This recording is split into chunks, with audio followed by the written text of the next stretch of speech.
우리 모두가 되게 도와주시고, 또 주님은 우리만 돌아보시는 그 주님의 은혜를 잃어버리지 않는 우리 모두가 되게 하옵소서.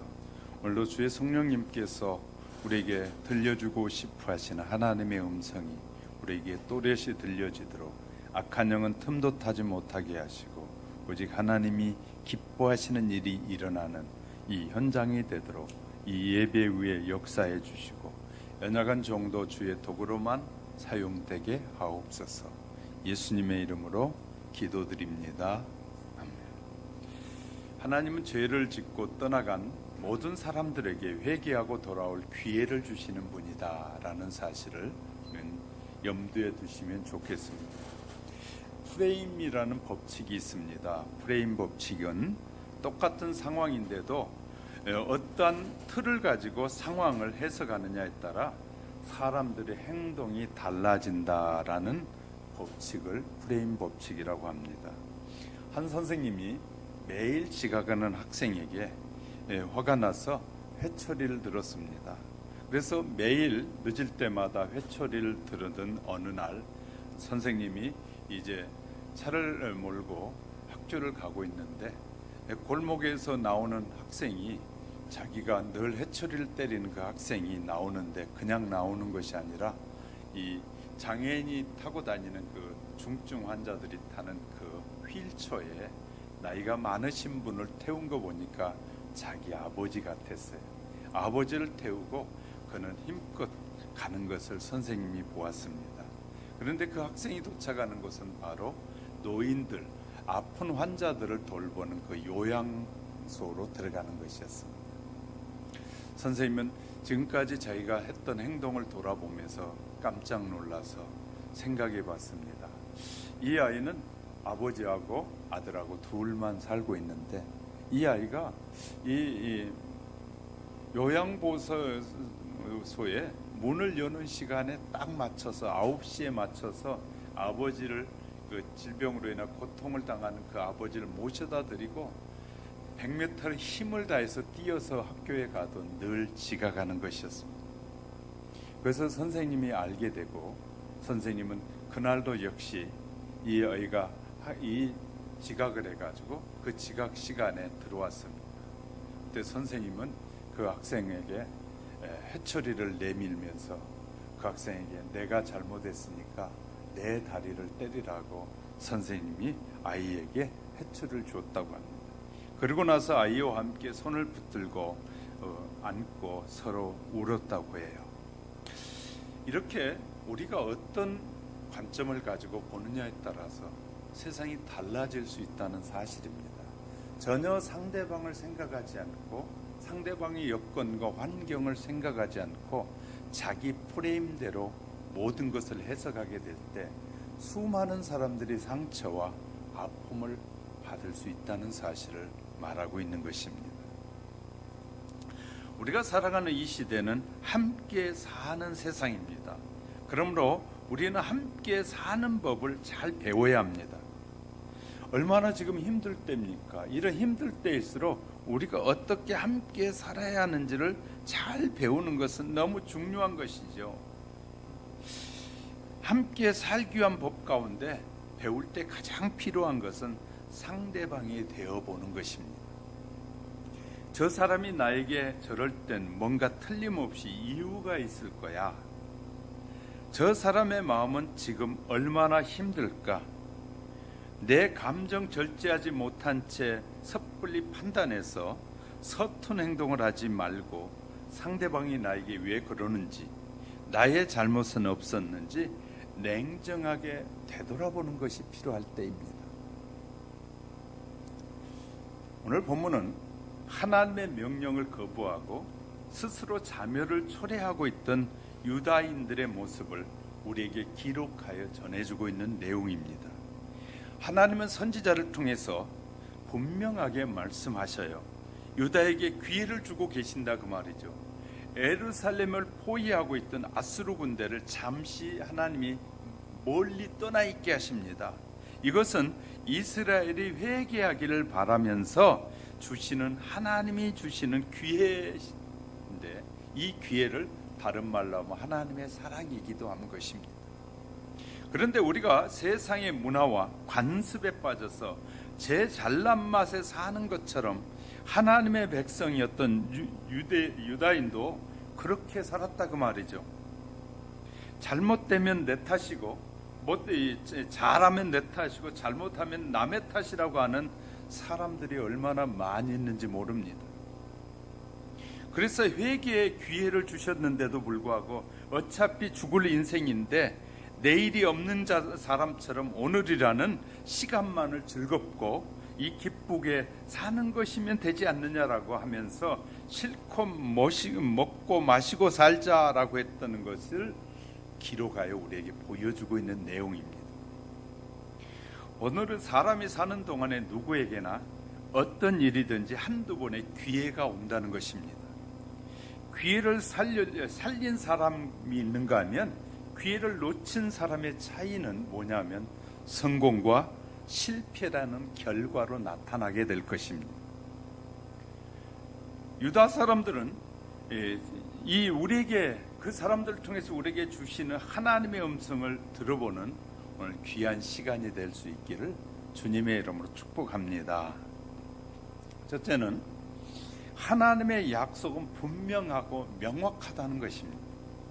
하나님께서 허락한 기회를 잃어버린 유다 백성을 통해서 과연 오늘 우리는 어떤 모습으로 신앙생활을 하고 있는지를 돌아보아야 할 것입니다.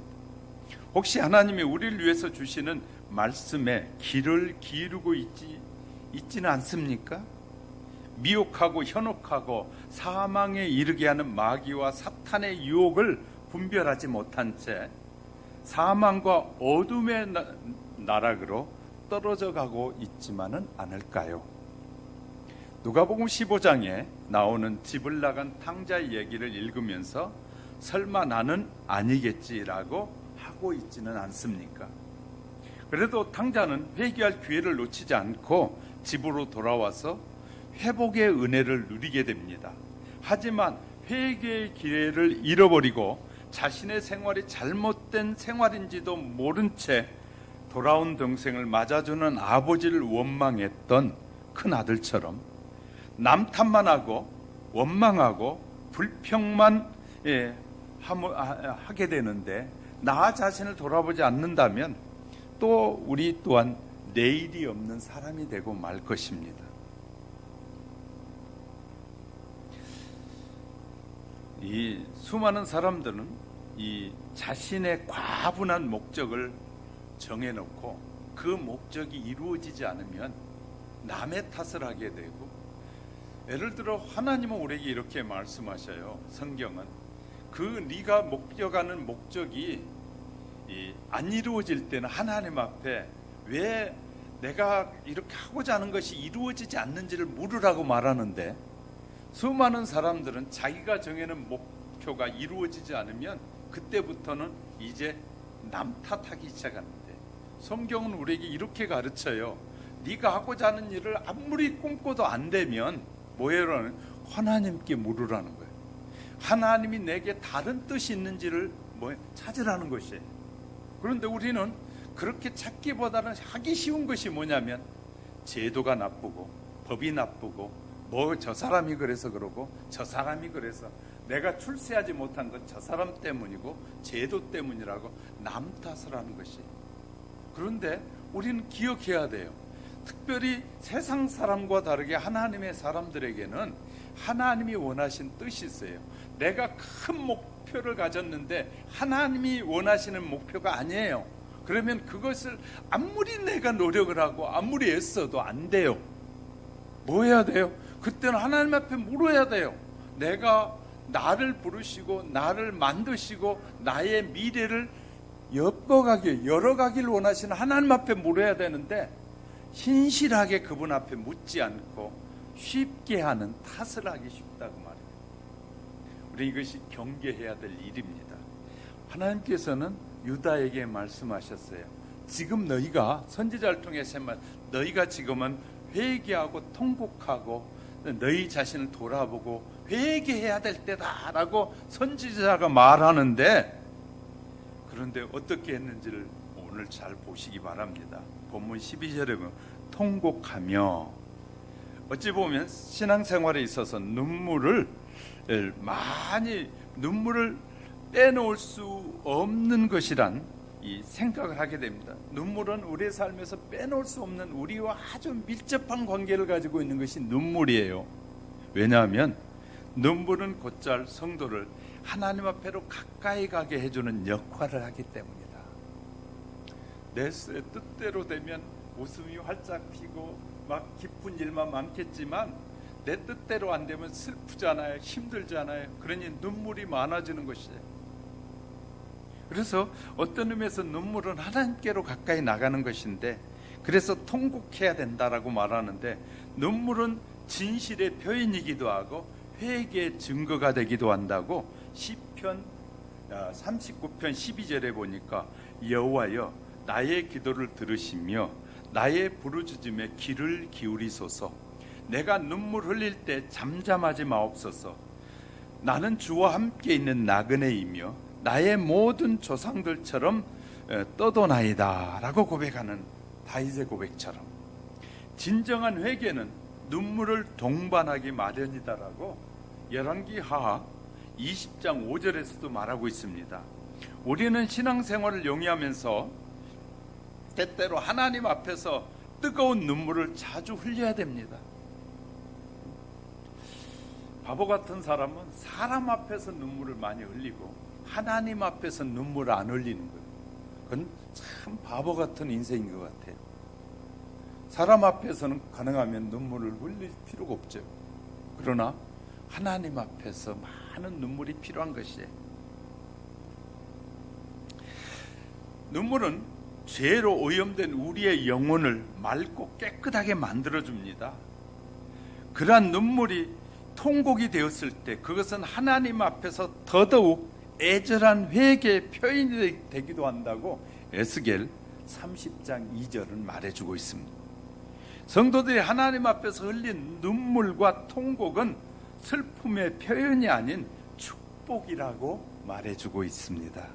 누가복음 이 6장 21절에 보니까 지금 줄인 자는 복이 있나니 너희가 배부름을 얻을 것이요 지금 우는 자는 복이 있나니 너희가 웃을 것이며 회개하는 자는 웃게 될 것이다 라고 말하는 것이에요. 내 문제가 풀려지지 않으면 하나님 앞에 와서 계속 울면서 내 자신을 돌아보고 하나님이 뭘 원하시는지를 찾아보세요. 그러면 여러분이 활짝 웃는 날이 생긴다고 우리에게 말씀하고 계세요.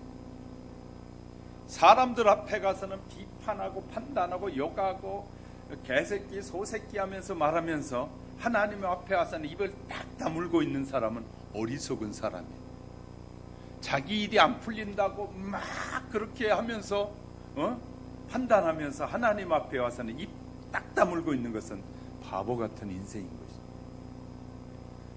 그럴 때는 내 일이 풀리지 않고 계속 꼬일 때는 다 내려놓고 하나님 앞에 와서 겸손하게 하나님 앞에 눈물을 쏟으면서 하나님 말씀하옵소서 내가 듣고 주의 뜻을 따라 살기 원합니다라고 하는 사람이 이제 사람들 앞에 활짝 웃으면서 이건 이렇게 주신 것은 하나님의 축복이다라고 말하게 될 날이 속히 다가오게 된다는 것입니다.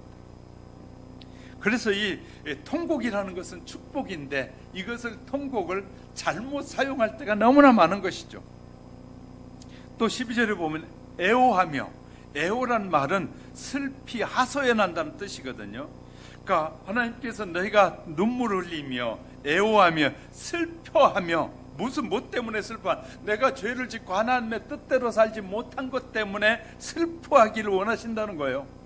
하나님이 원하시는 것은. 그래서 예수님은 이 마태복음 6장 32절에 너희 하늘 아버지께서 이 모든 것이 너희에게 있어야 할 줄을 너무나 잘 알고 계시느니라. 하나님, 우리가 지금 내가 애통하는 것이 왜 필요한지, 그것이 있으면 내가 헛된 짓을 할 것인지를 하나님이 너무너무 잘 아신다는 거예요. 그런데 그것이 있으면 내가 하나님을 위해서 살 것 같은데 그것은 자기의 생각이라는 거예요. 하나님이 보실 땐 그것이 있으면 반드시 타락하고 죄악된 길을 가지 하나님의 길을 가지 않기 때문에 허락하시지 않는 일이거든요. 이것을 구분하지 못하는 사람들이 너무나 많다는 것이에요. 모든 것을 아신 하나님께서 선지자를 통해서 우리가 울며 부르짖어 구하기를 뭐한다? 기다리신다. 그래서 에레미야 33장 1절부터 3절에서 너희는 뭐라, 너희가 통의하고 자복하고 하나님 앞에 구하면 하나님께서 들으신다 말씀하시고 계십니다. 더욱이 이 기도의 내용이 죄를 지은 후에 회개를 위한 울부짖음이라면 두말할 나위가 없을 것입니다. 죄악 중에 있는 유다인에게 하나님께서 슬피 울며 하소연하는 회개의 모습을 뭐하고 기다리고 계신다는 내용들이 12절의 말씀이에요. 12절에 보면 굵은 배를 띠라 그랬잖아요. 굵은 배를 띠. 여기에 굵은 배를 띠라라는 의미는 회개의 외적 표시로 말하고 있는 것인데, 하나님 앞에서 불순종하고 회개한 요나가 외치기를, 이 요나서 3장 6절에 보면 그 일이 니느웨의 왕에게 들림에 왕이 보좌에 일어나 왕복을 벗고 굵은 베옷을 입고 제 위에 앉으니라. 이러한 모습을 함으로 사람들 앞에서 자신이 회개하고 있다는 사실을 알리고 하나님 앞에 자신을 겸비하는 삶의 자세가 필요하다고 말씀하십니다. 자, 굵은 배만 뛴다고 해서 이 전적인 회개가 이루어지는 건 아니지만, 다만 하나님이 이러한 요구는 회개를 공식적으로 선언하라는 의미로서 더욱 겸비한 자세를 보이다라고 말씀하시는 겁니다. 이런 이튼 칼리지에 대한 우리에게 주는 교훈이 있더라고요. 영국의 최고의 명문 고등학교 이튼 칼리지가 있습니다. 이 학교는 600년 전에 세워진 학교로서 지금까지 총 19명의 영국의 총리를 배출한 학교입니다. 이 학교는 자신만 생각하고 아는 엘리트는 원하지 않는다. 교과목 중에 제일 중요한 과목으로 체육을 든다고 해요. 체육 시간이 가장 귀하게 여긴다. 하루에 꼭 한 번은 축구를 해야 하고 공휴일이면 2번 한답니다. 그렇지 않으면 이 벌금을 내야 하고 또 몰매를 맞기도 한다는 것이에요. 이를 합동해서 하는 일에, 그런 체육에 참여하지 않으면 공부보다 체육을 통해서 함께하는 정신을 강조하는 학교다. 한겨울이면 진흙탕 속에 이 속에서 레슬링을 하기도 하고 페어 플레이 정신을 기르기 위해서 그렇게 한다고 하는데, 어느 졸업식에 송별사에서 어떤 교장 선생님이 이렇게 말합니다. 우리 학교는 자신의 출세를 위해서든지 자신만이 잘 되기를 바라는 사람은 원하지 않습니다. 주변을 위하고 사회나 나라가 어려울 때 제일 먼저 달려가 선두에 설 줄 아는 사람을 원합니다. 그 다음에 내용들은 좀 생략하고, 그들은 입학할 때부터 자신이 나라를 이끌어갈 사람이라는 독특한 생각을 지니고 있다라고 영국의 BBC 방송에서 방영을 했습니다. 실제 이 학교의 학생들은 1차, 2차 세계대전에 무려 2,000명이나 죽었고, 헨리 6세 동상 앞에서 그들의 기념비가 있는데, 이 전시 중에는 전교생의 70%가 전쟁에 참여해 죽기도 했답니다. 공부를 먼저 강조하자는 이 학교에는 놀랍게도 졸업생의 거의가 대학을 지나가게 되는데, 그 중에 3분의 1은 옥스퍼드나 캠브리지 대학에 지나가게 되고, 공부를 강조하지 않고 자긍심과 국가관, 특별히 사명감만을 강조하지만 그것이 그 학생들의 엄청난 학습 유발 효과를 가져다 준다라고 말하고 있었습니다. 이 학교는 다음과 같은 교훈의 전통이 내려온다고 하는데, 남의 약점을 이용하지 말라. 둘째, 비굴한 사람이 되지 말라. 셋째, 약자를 깔보는 사람이 되지 말라. 넷째, 항상 상대방을 배려하라. 다섯째, 잘난 체는 절대 하지 마라. 여섯째, 공적인 일에는 용기 있게 나서라. 이튼 칼리지 학생들이 항상 마음에 새기고 있는 글이라고 합니다.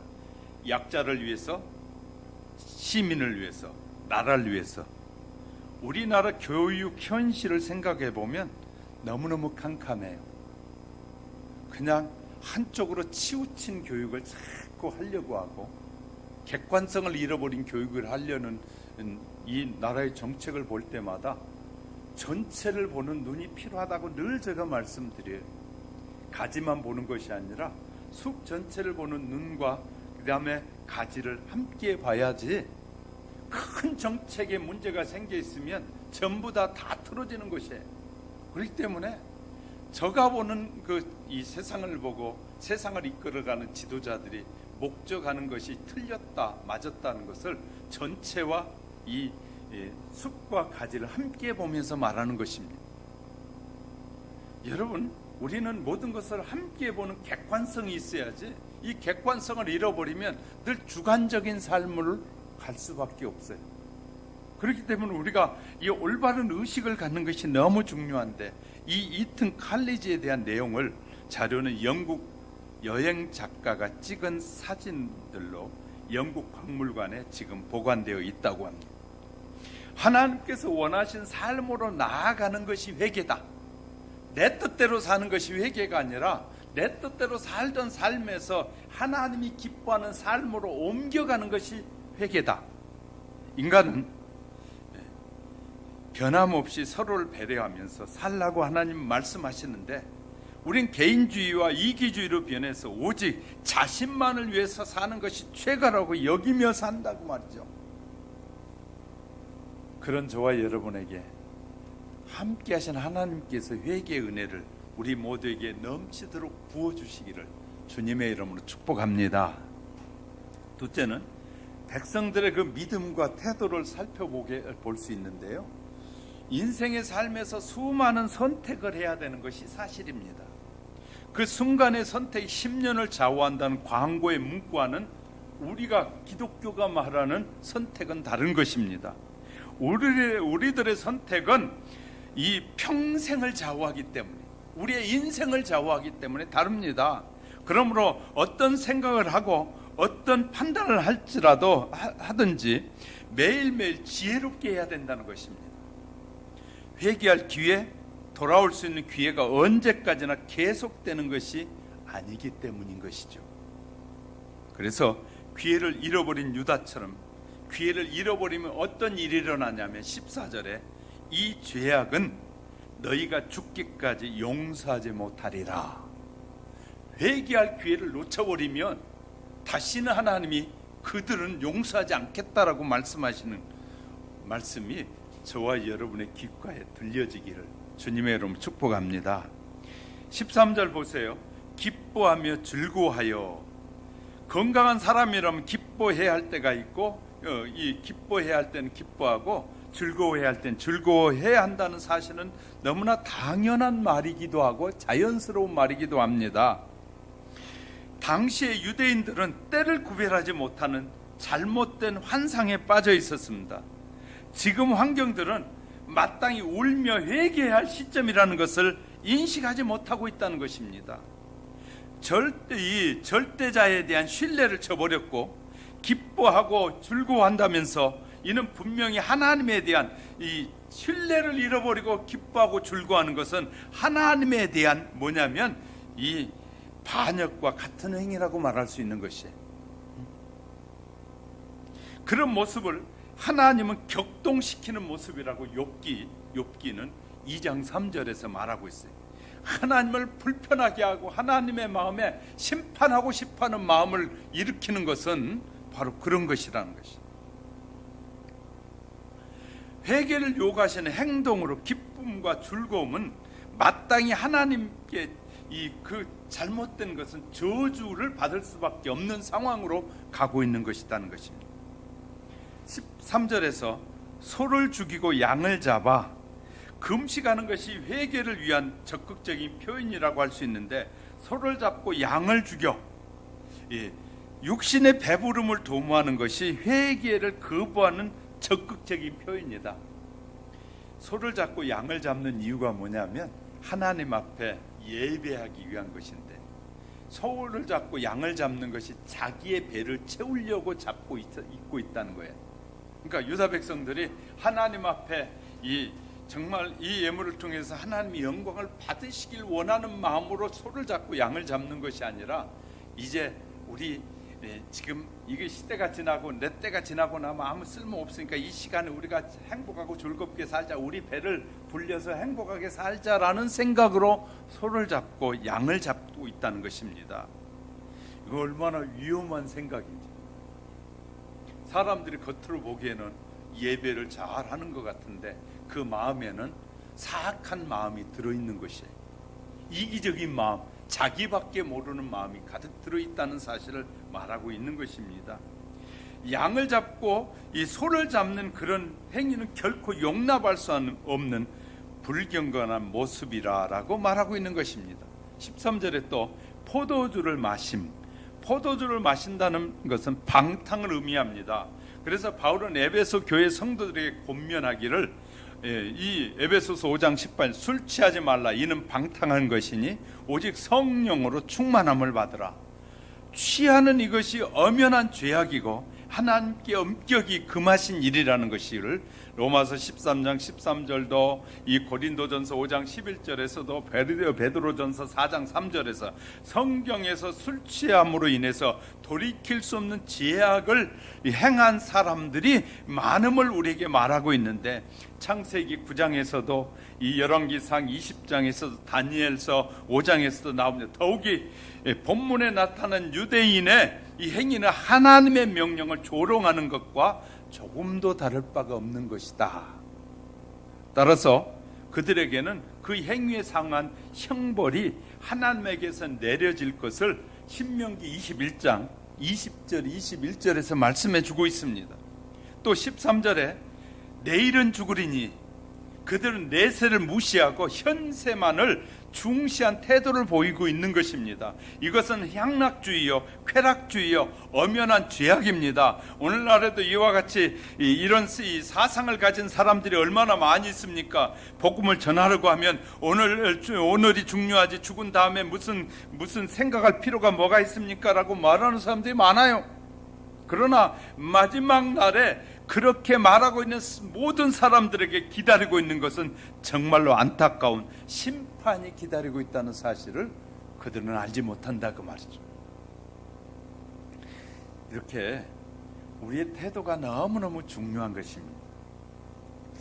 또 유명한 판사 얘기가 있어서 말씀드려 보려고 합니다.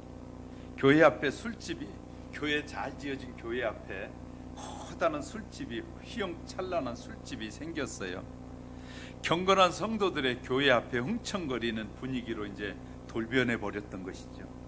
교인 중에 몇 사람이 그것이 못마땅해서 이 술집이 망하기를 위해서 기도하기 시작했다는 것을 이제 술집 주인도 들었어요. 그래서 시간이 되면 그 시간에 몇몇 성도들이 모여서 술집이 망하도록 기도하는 것이었습니다. 그러나 어느 날 술집에 원인을 알 수 없는 불이 나서 남는 것이 하나도 없이 완전히 다 타버렸어요. 술집 주인이 화가 잔뜩 나가지고 교회 때문에 불이 났다고 고소했더니 결국 법정에 술집 주인과 교회 대표자가 서게 됐습니다.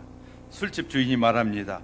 교회에서 우리 집에 불이 나라고 기도했기 때문입니다. 그러자 교회 대표가 나와서, 장로님이 나와서 받아치기를, 아니 그게 말이 됩니까? 불나게 해달라고 기도한다고 해서 정말로 불이 나겠습니까? 말도 안 되는 얘기입니다. 그렇게 반론하자 고민하던 판사는 판결을 이렇게 내렸다고 합니다. 술집 주인은 기도의 능력을 믿으니 천국에 가서 하나님께 배상을 받으십시오. 장로님은 기도의 능력을 믿지 않으니 앞으로 술집 망하라고 절대로 기도하지 마세요. 누구의 말이 맞을까요? 상황에 따라서 다르겠지만 우리는 정말로 기도가 응답된다고 생각하고 있을까요? 혹시 술집 주인보다 못한 믿음으로 사는 것은 아닐까요?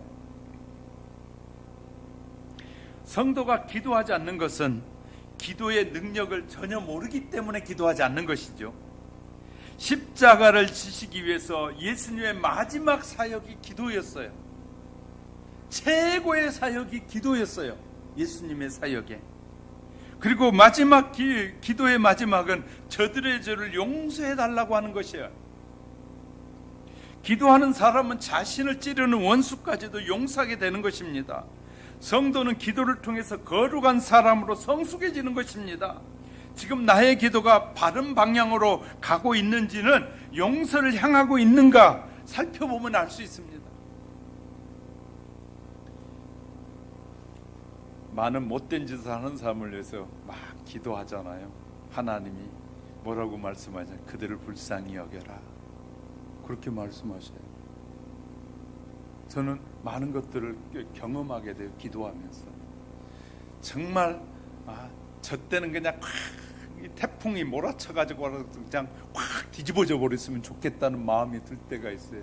그래서 하나님 그랬으면 좋겠어요 하고 그런 마음이 들 때 하나님이 하시는 말씀이 나는 그들도 불쌍히 여기고 그들이 회개하고 돌아오기를 원하신다는 그런 마음이 드는 순간에 하나님 잘못했습니다 하고 기도할 수밖에 없는 것이거든요.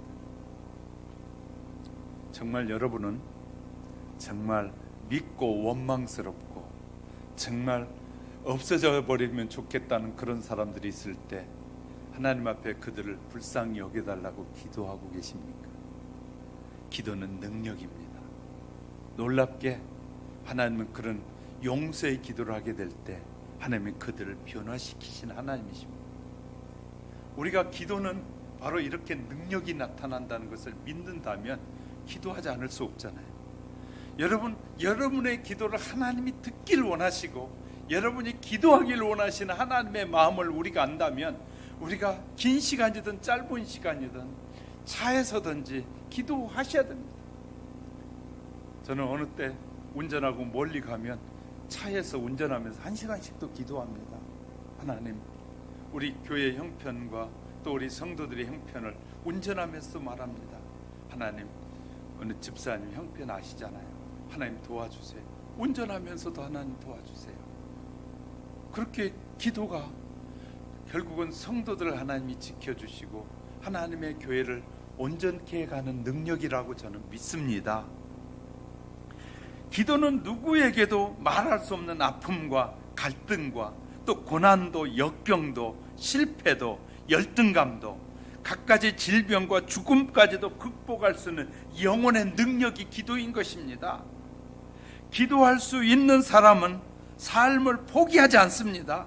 기도가 응답되는 것을 기다리기 때문입니다. 쉬지 않고 인생을 다하는 날까지 기도하는 것, 기도할 수 있는 것, 그것은 성도들에게 축복이고 기쁨이고 성도들에게 주어진 사명감임을 믿으시길 주의 이름으로 축복합니다. 믿음의 세상과 이 세상의 시간 속에 우리가 살아가고 있는 것이 사실이잖아요. 그래서 이 믿음의 시간과 세상의 시간을 구분하지 못해서 이 많은 시간을 허비하고 사는 사람, 원망하고 불평하면서 시간을 허비하는 사람들이 얼마나 많이 있는지 몰라요. 자기의 뜻대로 되지 않았다고 원망하고 불평하다가 내게 주어진 수많은 시간을 허비해버리는 어리석은 삶을 사는 것은 정말 하나님의 자녀가 해야 될 일이 아니라는 것을 기억하시기 바랍니다. 하나님이 왜 내게 이런 문제가 일어났습니까? 하나님, 내가 어떻게 하기 원하십니까? 하나님, 내가 어떻게 살면 내가 기죽지 않고 자신감 있게 많은 사람들에게, 친구들에게 하나님이 나를 이렇게 축복해 주셨다고 말할 수 있고 자신 있게 사람들에게 내가 믿는 하나님을 자랑할 수 있도록 도와달라고 기도하면 하나님이 도와주실 텐데, 하나님을 높이고 싶어하고 하나님의 영광을 드러내고 싶어하면 하나님이 축복하실 텐데 그런 계획이 없이 사니까 수많은 내게 주어진 소중한 시간을 허비해버릴 수 있다는 것입니다. 믿음의 세계와 세상을 보는 눈이 열리는 은혜의 역사가 오늘 저와 여러분에게도 있어지길 주의 이름으로 축복합니다. 마지막에 세 번째는 백성들이 거부한 결과는 분명했습니다. 인생을 사는 동안에 누구에게나 어떤 일에나 한두 번의 기회가 주어진다고 합니다. 그 기회를 잡으려면 하나님 앞에 기도하는 사람에게 기회가 주어지는 것입니다. 원망하고 불평하고 내 뜻대로 되지 않는다고 수많은 사람들 욕하고 한탄하는 사람에겐 기회는 없어져 버립니다. 기회를 살리는 사람이 있는가 하면 소중한 기회를 놓친 사람에게는 분명한 차이가 성공과 실패로 갈라지게 되어 있습니다. 하나님께서는 유대인에게 회개할 기회를 주셨습니다. 하나님께서는 예루살렘을 포위하고 있는 아수르 군대를 잠시 물리치게 하셨습니다. 이것은 이스라엘이 회개할 수 있는 기회를 주려는 하나님의 진정한 사랑이었던 것이죠. 그런데 우리가 세상의 문화와 관습에 빠져 제 잘난 맛에 사는 것처럼 말입니다. 그래서 회개의 기회를 주셨는데도 불구하고 어차피 죽을 인생이니 내일이 없으니 오늘 사는 사람처럼 오늘이라는 시간만 즐기고 즐겁고 행복하고 기쁘고 실컷 마시고 즐기자라고 사는 사람들이 였다는 사실을 말하잖아요. 14절에 만군의 여호와께서 그런 유다인들에게서 만군의 여호와께서 친히 내 귀에 그러면 선지자의 귀에 들려 이르시되 진실로 이 죄악은 너희가 죽기까지 용서하지 못하리라. 회개하기를 원하시는 하나님의 명령에 불복한 그들에게 하나님은 진노하셨다고 말이죠. 하나님께서 진노를 바라시면 막을 자가 없다고 열왕기하 22장 17절에 이는 이 백성이 나를 버리고 다른 신에게 분향하며 그들의 손의 모든 행위로 나를 경노하게 하였음이라. 그럼 내가 이곳을 향하여 내린 진노가 꺼지지 아니하리라 하셨느니라. 하나님이 진노하시면 그 진노를 막을 자가 없다는. 저는 세계 속에 이 하나님의 자녀들이 올바로 살지 못하는 것 때문에 이런 큰 전염병들이 왔다고 봐요. 전염병들이. 그러면 하나님의 자녀들 회개하고 바르게 살아야 되는데 우리 나라만 보더라도 부해지니까 하나님의 자녀들이 부패해져 가는 것이지 더 기도하고 더 하나님을 의지하고 하나님의 일에 동참하기보다는 부패지고 하나님의 일을 안 하려고 하고 거절하잖아요. 어려울 때는 더 열심히 하나님의 일을 하다가 부해지니까 하나님의 일을 다 놓아버리잖아요. 그 편히 살고 싶다고 내가 지금까지 고생해 하나님은 평생 동안 우리를 위해서 모든 것을 다 쏟으시는데 내가 수고한 그 잠시의 수고가 나는 대단한 것처럼 여기면서 하나님을 위해서 일하지 않으니까 하나님이 하나님의 백성들이 깨우쳐 돌아서서 바르게 살라고 기회를 주시는 것이다. 그러면서 14절에 죽기까지 용서받지 못하리라. 14절은 그들의 받게 될 구체적인 형벌을 묘사하고 있는 거예요. 죽기까지 속함받지 못한다는 말은 율법에 정한 여러 가지 제물로 해도 하나님이 그것을 받으시지 않는다는 것이 어떤 모습으로 하나님 앞에 한다 할지라도 회개의 기회를 놓쳐버리면 그에겐 기회가 주지 않는다는 것입니다. 우리가 잘못 이해하고 있는 것 중에 또 하나가 결혼이라는 것 아십니까?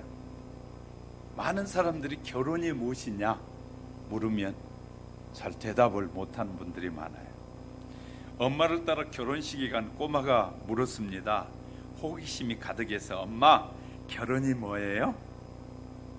그런 질문을 받은 엄마가 아이에게 알아들을 수 있도록 쉬운 말로 결혼을 설명하기를 결혼이란 말이지 사랑하는 사람끼리 만나서 서로 돕고 이해하고 아껴주며 함께 사는 거야 라고 설명했습니다. 엄마의 설명을 들은 아이가 다시 묻기를 아 그렇구나. 그럼 엄마는 아빠하고 언제 결혼해요? 아이가 이렇게 또 물었어요. 엄마하고 아빠는 오래전에 결혼했어. 그래서 한 집에 사는 거야. 아이는 이상하다는 듯이 표정을 하면서 고개를 흔들면서 다시 묻습니다. 그런데 엄마 아빠는 사랑은 안 하고 싸워요? 참지도 않잖아요. 양보도 잘 안 하잖아요. 엄마 아빠는 정말 결혼한 거 맞아요? 많은 사람이 머리로는 결혼이라는 의미를 알고 있지만 결혼한 사람답게 살지 못하고 있다는 것입니다. 아는 것과 사는 것은 전혀 다른 모습이다 그 말이지. 우리가 성경에 대해서 안다고 그래요. 성경을 말하면 특히 이단들은 성경을 너무너무 잘 안다고 그래요. 그런데 사는 것은 또 달라요. 그런데 우리는 아는 것은 사는 것으로 착각하고 내가 사는 것이라고 착각해요. 아는 것과 사는 것은 또 다릅니다. 누가 결혼을 잠깐 사랑하고 참고 이해하다가 그 후로 오랫동안 다투고 양보 안 하고 불평하며 사는 것이라고 설명할까요? 결혼을 그렇게 설명한 사람 아무도 없어요. 결혼이라는 의미를 아는 것보다 결혼한 사람답게 사는 것이 더 중요하다고 말이죠. 결혼하는 것이 중요한 것이 아니라 결혼해서 사는 것이 더 중요한데, 결혼하는 것만 중요시 여기고 결혼에 대해 아는 것만 중요한 것이 아니라 결혼을 실천하는 것이, 그 내용을 실천하는 것이 훨씬 더 중요합니다. 많이 공부하고 지식을 갖는 것보다 조그마한 지식을 가지고도 실천하고 사는 것이 더 중요하다고 말이죠. 그래서 늘 말씀드리잖아요. 큰 도덕은 적게 배운 사람이 큰 도덕이 아니더라고요. 큰 도덕지, 국가의 돈도 남의 집 돈도 많이 배운 놈들이 많은 지식을 가지고 다른 사람 가슴 아프게 하고 다른 사람의 가슴에 못을 박고 못된 짓은 크게 많이 배운 놈들이 하지 적게 배운 놈이 아닐까? 많이 배운 사람이 또 착한 일도 또 많이 하죠. 왜? 그 의미를 진정으로 알고 실천하는 사람들은 좋은 사람이 많아요. 그런데 보편적으로 봤을 때 적게 알더라도 그것을 실천하는 것이 훨씬 더 많이 알아서 많은 사람들에게 고통을 주는 것보다 낫잖아요. 작년에도 은행 개통해서 엄청나게 투자를 하라고 했잖아요.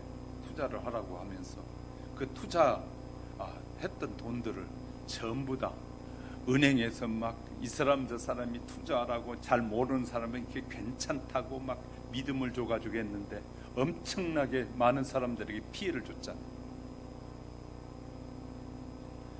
지금은 또 국가에서 투자하라고 요새는 말하더라고요. 국가에서 보상해 주겠다. 정권이 바뀌면 책임질까요? 그렇게 투자했는데 다 자기가 떠나고 나면 몰라 하더라고요. 투자했던 돈 다 잃게 되는 것이 대부분의 사람들이에요. 국가에서 세금으로 보정해 그걸 책임져 준대. 세금 낸 사람들 그 무슨 자기들이 잘못해 남의 세금 낸 돈 가지고 그거 메꾸라고요? 말도 안 된 소리 하는데 그것을 믿고 따르는 사람들이 또 얼마나 많이 있는지 몰라요. 어이가 없어요. 이렇게 때로는 이 지도자들이 말을 하는데 말도 안 되는, 책임지지도 않을 얘기를 하는 거예요. 그런데 그걸 믿으라고 하는 사람들이 또 되게 많아요. 또 자기가 말했으면 자기가 책임져야 될 거 아니에요. 왜 다른 사람의 세금 낸 돈 가지고 예를 들어 문제가 생기면 그걸 책임져 준다는 거예요. 뭐 그럼 세금 낸 사람 봉이요? 우리는 객관적으로 볼 줄 아는 눈이 필요한 것이거든요. 그거 메꾼다고 이 세금 내라고 하면 안 낼 사람들 되게 많을 것 같아요. 우린 너무너무 중요해요.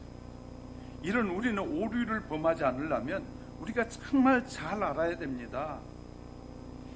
현대를 지식의 폭발 시대라고 말하잖아요. 정말로 아는 것은 많은데 사는 것은 점점 엉망으로 돼간, 엉망. 그렇게 우리나라 지식 수준이 올라가니까 지식 수준에 따라서 가정이 더 많이 파괴되고요. 이 가정들이 엉망진창이 되고, 가정은 그 나라의 미래거든요. 가정이 다 파괴돼 보세요. 그 미래가 있는지 그 나라의 미래가 없는지. 모두 다 내 시대만 즐겁고 행복하며 살면 된다는 거예요. 성경은 하나님의 나라가 올 때까지 그것이 유지돼야 되는데 그것과 상관이 없는 거예요. 나만 먹고 마시고 행복하고 편히 살면서 살다가 가면 된다는 거예요. 이런 못된 생각은 사탄의 생각이에요. 하나님은 생육하고 번성하여 끝까지 그거 할 수 없는 사람들은 통의하고 정말 하나님의 일에 더 열정을 내야 될 것이고, 그렇지 않은 사람들은 정말 그 일을 통해서 하나님이 원하시는 그 마지막 심판의 날까지 최선을 다해 달려가야 되는데, 이 못된 정부는 회의 축제를 10일 동안 하라고 정부가 돈 대주면서 하라고, 이런 나라가 어디 있어요?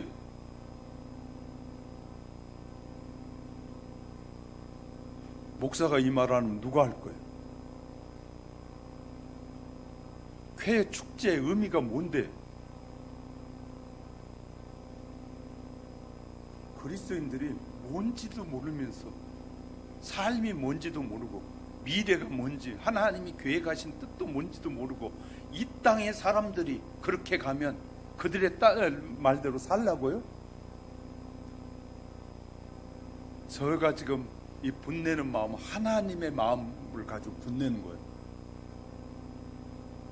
저 같으면 그래 그렇게 즐기다가 죽어라 하고 끝날 것 같은데, 하나님은 그런 사람들을 향해서 진노하신 하나님이라는 걸 표현하려고 그러라 그래서 그렇게 하는 것이에요. 저도